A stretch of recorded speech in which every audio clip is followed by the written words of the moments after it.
Oke, selamat datang semuanya. Pernah kepikiran nggak sih gimana caranya seorang mentor investasi itu nemuin harta karun yang nggak dilihat sama orang banyak di pasar saham? Nah, hari ini kita akan coba bedah bareng-bareng. Kita akan bongkar potensi yang mungkin tersembunyi dari saham berkode BCIP. Kita mulai dengan satu pertanyaan yang mungkin kedengarannya agak mustahil ya. Coba bayangin, mungkin nggak sih kita bisa beli aset beneran, kayak tanah, bangunan, pabrik, tapi bayarnya cuma 20% dari nilai aslinya? Kayaknya terlalu bagus buat jadi kenyataan kan? Nah, inilah yang mau kita selidiki sama-sama. Dan inilah angka ajaibnya, 0,22. Di dunia investasi, ini namanya price to book value. Gampangnya, harga saham BCIP ini cuma sekitar 22% dari nilai bersih aset yang tercatat di pembukuan mereka. Ini dia misteri utama kita hari ini. Kenapa ya pasar ngasih diskon segede ini?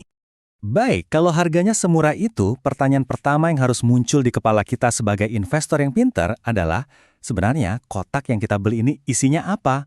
Asetnya tuh apa aja sih? Yuk kita intip lebih dalam. Nah, kenalan dulu sama perusahaannya, PT Bumi Citra Permai atau BCIP. Ini bukan perusahaan baru kemarin sore loh, mereka ini pemain lama yang punya aset andalan yang jelas banget, Millennium Industrial Estate. Dan lokasinya, coba bayangin, Cikupa, Tangerang. Ini tuh pas di jantungnya koridor barat Jakarta yang lagi panas-panasnya sekarang. Dan penting banget buat dicatat, ini bukan cuma sekedar tanah kosong. Ini bisa dibilang tanah masa depan. Kawasan ini tuh jadi magnet buat industri-industri yang lagi ngetren banget. Contohnya, pusat data, yang permintaannya aja udah hampir sepertiga dari total lahan di sana. Belum lagi ekosistem mobil listrik yang juga udah mulai ngelirik. Ditambah lagi infrastrukturnya udah modern dan siap pakai. Artinya, aset ini nilainya bukan cuma hari ini, tapi relevan banget buat pertumbuhan di masa depan. Oke, jadi kita tahu asetnya berkualitas dan relevan. Tapi itu kan baru setengah cerita ya. Jangan-jangan bisnisnya sendiri lagi boncos, lagi berdarah-darah, apa mungkin ini alasan dibalik harganya yang murah? Coba kita bedah laporan keuangannya. Data ini langsung mematahkan asumsi kalau perusahaannya lagi sakit. Lihat aja deh baris paling bawah itu. Laba bersihnya tumbuh lebih dari 15% dibanding tahun lalu. Ini jelas bukan tanda-tanda perusahaan yang lagi sekarat. Ini tuh mesin yang lagi menghasilkan lebih banyak uang. Dan kalau kita lihat lebih dekat lagi, dari kuartal ke kuartal, ceritanya jadi makin seru. Lihat ini deh, cuma dalam 3 bulan, dari kuartal 2 ke kuartal 3, laba bersihnya meroket hampir 186%. Ini bukan sekedar pertumbuhan biasa, ini ledakan. Pasti ada sesuatu yang besar terjadi di sini, entah itu penjualan yang signifikan atau efisiensi yang luar biasa. Angka-angka ini nunjukin betapa efisiennya mereka dalam menjalankan bisnis. Margin laba bersihnya aja 20%. Gampangnya gini, untuk setiap Rp100 pendapatan yang masuk, Rp20-nya berhasil mereka simpan jadi untung bersih.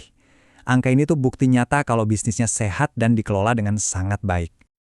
Nah, disinilah teka-tekinya jadi makin aneh. Asetnya premium, keuangannya tumbuh sehat. Terus kok bisa harganya masih kayak diobral di pasar? Ayo kita coba cari tahu kenapa. Kita juga bisa lihat dari sudut pandang lain, pakai PE ratio. Angka buat BCIP itu cuma sekitar 6 kali, sementara rata-rata pasar itu bisa sampai 18 kali. Artinya apa? Artinya Anda bayar 3 kali lebih murah untuk setiap rupiah keuntungan yang dihasilkan BCIP dibandingkan saham rata-rata di bursa. Ini diskon yang signifikan banget. Kalimat ini benar-benar jadi inti dari semuanya. Ini bukan sekadar angka di layar. Ini artinya, kita punya kesempatan buat beli aset-aset fisik mereka, tanah dan bangunannya, dengan diskon 78%. Nah, inilah definisi klasik dari apa yang dicari sama seorang value investor. Tentu aja ya, diskon segede ini pasti ada sebabnya. Nah, ini dia hal-hal yang perlu kita waspadai. Ukuran perusahaannya kecil, jadi dana-dana investasi raksasa biasanya nggak ngelirik. Likuiditas sahamnya juga rendah, jadi agak susah kalau mau jual beli dalam jumlah besar. Dan ya, ada persaingan dan harganya bisa naik turun cukup tajam. Inilah bisa dibilang harga yang harus kita bayar buat dapetin valuasi semurah ini.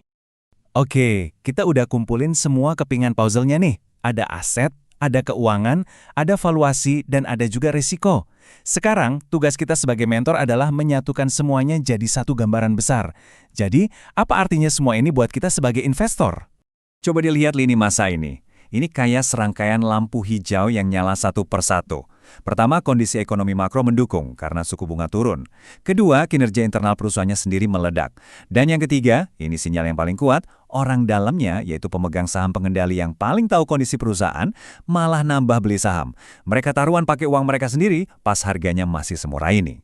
Jadi, kalau disimpulkan, tesis investasinya tuh sederhana. Anda bisa dapat aset masa depan yang nyata, didukung bisnis yang sehat dan untung besar dengan harga yang murah banget. Kenapa? Ya, karena saham ini mungkin aja lagi diabaikan sama pemain-pemain besar. Inilah resep klasik buat nemuin permata yang tersembunyi. Sebagai penutup, sekarang saya lempar balik pertanyaannya ke Anda. Kalau Anda lihat ada fundamental yang solid, kinerja yang melesat, dan valuasi yang tertekan, apakah pasar beneran udah melewatkan permata ini cuma karena ukurannya kecil? Nah, analisis lebih dalamnya ada di tangan Anda. Seperti biasa, selalu lakukan riset Anda sendiri.